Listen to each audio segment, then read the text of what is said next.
Olá, gente! Voltamos com mais um episódio do Diminuto. Hoje vamos falar sobre as relações existentes entre língua e mundo, que se manifestam, explícita ou implicitamente, por meio das gramáticas. Assim, veremos que uma língua não é necessariamente capaz de refletir o mundo tal qual ele de fato é. Com isso, o que estaremos querendo mostrar aqui é que a cultura que faz a mediação dessa relação. É como já falamos em outros Diminutos, ou seja, cada língua vê o mundo de uma forma específica, fala ou reflete o mundo de um modo bem próprio. Então vamos iniciar observando os aspectos da sintaxe. Embora isso fique mais visível no léxico de cada língua, porém, vamos focar em exemplos sintáticos aqui para vermos alguns casos que manifestem a nossa concepção de mundo, tá bem? Pense inicialmente em verbos de ação, como andar, correr, perseguir. Vamos ficar com esse verbo, perseguir. Salvo casos que você use figuras de linguagem, tipo metáfora, personificação ou outra qualquer, esse verbo só pode estar ligado a sujeitos animados. E não estamos falando de uma pessoa muito contente, manifestando alegria. Não.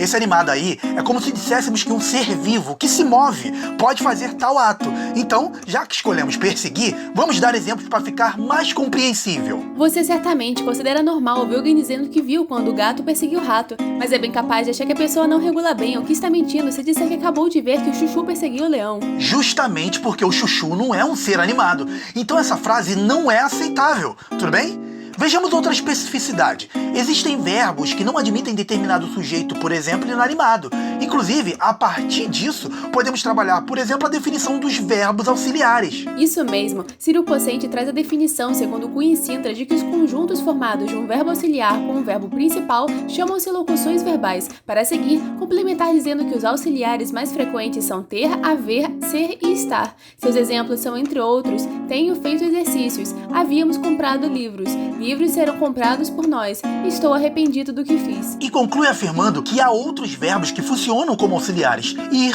vir, andar, ficar, acabar, etc. Sempre seguidos de outros verbos, evidentemente, como em vou procurar um médico, veio a dar com os burros na água, ando lendo os clássicos. Mas ele também observa que os verbos auxiliares selecionam determinada forma do verbo principal, infinitivo, gerúndio ou particípio. Mas por que estamos falando dos verbos auxiliares? Porque queremos mostrar que eles não interferem em nada em relação ao sujeito, porque é o verbo principal que sempre o seleciona. Vamos a mais exemplos então para deixar bem explicadinho? Pense o que você acharia se visse escrito a alface leu torto arado. No mínimo estranho, não é? Por isso que também estranharia ler a alface vai ler torto arado.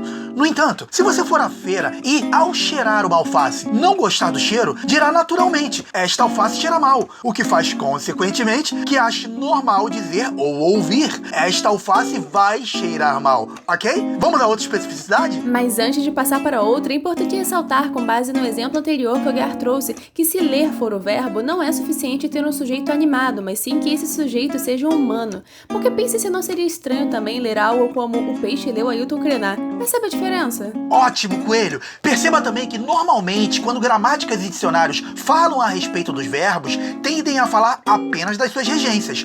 A nomenclatura gramatical brasileira diz que os verbos podem ser de ligação, intransitivos e transitivos, e que os verbos transitivos podem ser diretos ou indiretos. Já Cunha e Sintra, em relação a esse aspecto, diz que os verbos se dividem em intransitivos, que expressam uma ideia completa, como em a criança dormiu, e transitivos, que exigem acompanhamento de uma palavra de valor substantivo, como em o menino comprou o livro, o velho carecia de roupa, Pedro deu um presente ao amigo. Esse acompanhamento necessário se chama de objeto, direto ou indireto. Pois bem, tudo isso é interessante, mas nem só de regência se faz o verbo. Existem fatores que se ligam diretamente a aspectos culturais. Ou seja, se pegarmos um verbo como tomar, no sentido de beber, teremos como objeto algo líquido, seja uma palavra ou expressão. O que nos faz achar normal frases como nós não tomamos nenhum tipo de refrigerante, mas provavelmente acharíamos estranhíssimos ouvir algo do tipo ela não toma coração mal passado. Outro aspecto importante é a frase estar em ordem direta,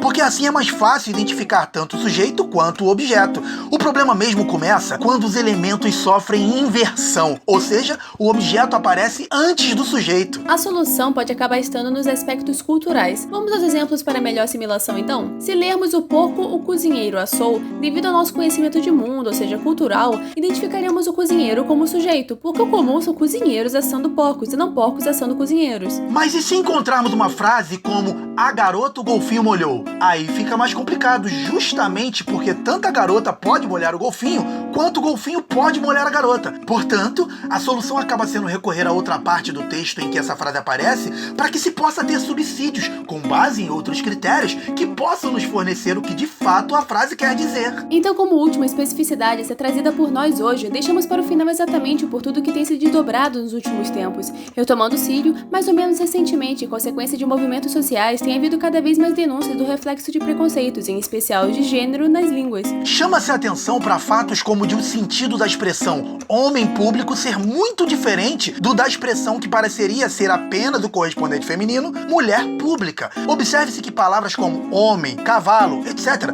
nas orações todos os homens são iguais e ela cria cavalos significam os humanos e equinos, não designam apenas os machos de cada espécie. Além disso, há quem defenda que esse mesmo preconceito se reflete na sintaxe. Ele seria, por exemplo, a origem da regra de concordância que manda empregar a forma masculina em casos como homens e mulheres estudiosos. Mas nós queremos saber de você. O que acha disso? É um preconceito instalado na língua mesmo? Se sim, com base em que você entende assim? Se não, o que te leva a dizer isso? Deixa aqui nos comentários. Teremos a maior satisfação de ler seu posicionamento. Esperamos que tenha curtido tanto quanto a gente. Já pedindo para deixar seu like, ele nos ajuda demais, porque o algoritmo do YouTube entende que estão gostando e ele mesmo indica os nossos vídeos para mais pessoas. Até o próximo Diminuto. Tchau, gente! E não deixe de se inscrever e assistir aos outros vídeos aqui do canal. Tem muita coisa boa. Então, como eu sempre digo, um abraço nada diminuto.